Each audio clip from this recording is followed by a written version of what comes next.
बिस्मिल्लाहिर्रहमानिर्रहीम अल्हम्दुलिल्लाहि रब्बिल आलमीन वस्सलातु वस्सलामु अला सय्यदिल अंबिया वल मुरसलीन। मेरे मोहतरम भाइयों और दोस्तों, तवज्जो से समाअत फरमाएँ और ज़रूर समाअत फरमाएँ।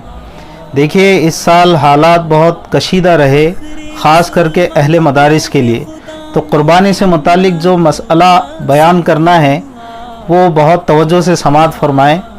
कि एक दरख्वास्त और गुजारिश बड़े बड़े उलमा की तरफ से की जा रही है कि इस साल हम नफल क़ुरबानी को अवॉइड करें,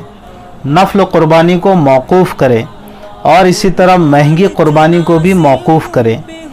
तो अब जो नफल का पैसा होगा और महंगी क़ुरबानी, यानी हम जो बहुत महंगा जानवर ले रहे थे उसको सिर्फ आप ज़ाब्ते के तौर पे, जो ज़ाब्ते में बैठ जाए ऐसा जानवर लीजिए, और नफल क़ुरबानी जो आप किया करते थे नफल को छोड़कर आप उस रकम को अहले मदारिस के हवाले कीजिए। देखिए, मदारिस हमारे दीन के किले हैं और आप जानते हैं लॉकडाउन की वजह से इस साल माह रमज़ान में जिस तरह से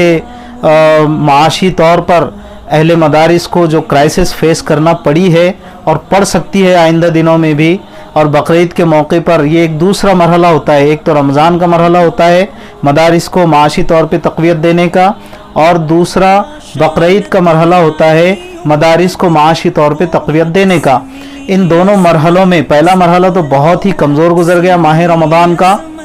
अब दूसरा मरहला बाकी है वो है बकरीद का।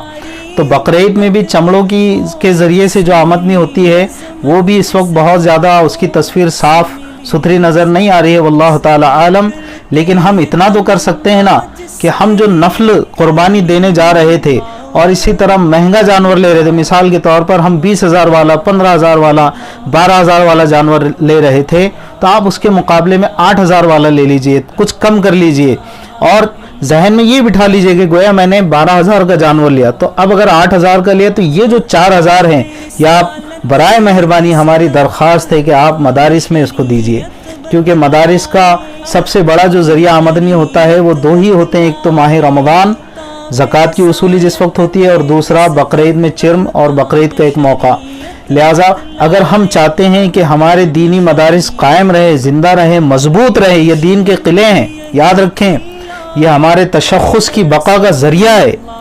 लिहाजा इनको तक़वियत दीजिए, इनको ज़्यादा से ज़्यादा ताउन इनका कीजिए, इनको मजबूत कीजिए। तो एक दरख्वास्त रहेगी जो हमारे बड़ों की तरफ से भी की जा रही है कि इस साल हम नफल क़ुरबानी न देकर और महंगा जानवर न लेकर जो रकम वो बचेगी नफल की वजह से और महंगे जानवर को जो हमने तर्क किया, तो जो हमने तय कर लिया था कि 15,000 वाला लेंगे, 12,000 वाला लेंगे, हमने 8 और 10 का लिया, तो ये जो 4-5 हज़ार बच रहे हैं ईमानदारी के साथ दीन की बका के लिए, दीन की एहया के लिए, दीन को ज़िंदा रखने के लिए, हमारे तशख़्ख़ुस को कायम और दायम रखने के लिए आपको मैं अल्लाह का वास्ता दे रहा हूँ कि ये रकम अहले मदारिस के हवाले कीजिए, मदारिस में जमा करा दीजिए, मदारिस को दीजिए। ये बहुत ज़रूरी अम्र है, खुदा के वास्ते इस दरख्वास्त को कबूल कीजिए। अल्लाह मेरी आपकी हम सभी की मग़फ़िरत फरमाए, हमको सही सोच अता फरमाए और हम सभी को दीन का फ़हम और हमियत ईमानी और हमियत कौमी नसीब फरमाए। अस्सलामु अलैकुम व रहमतुल्लाहि व बरकातुहू।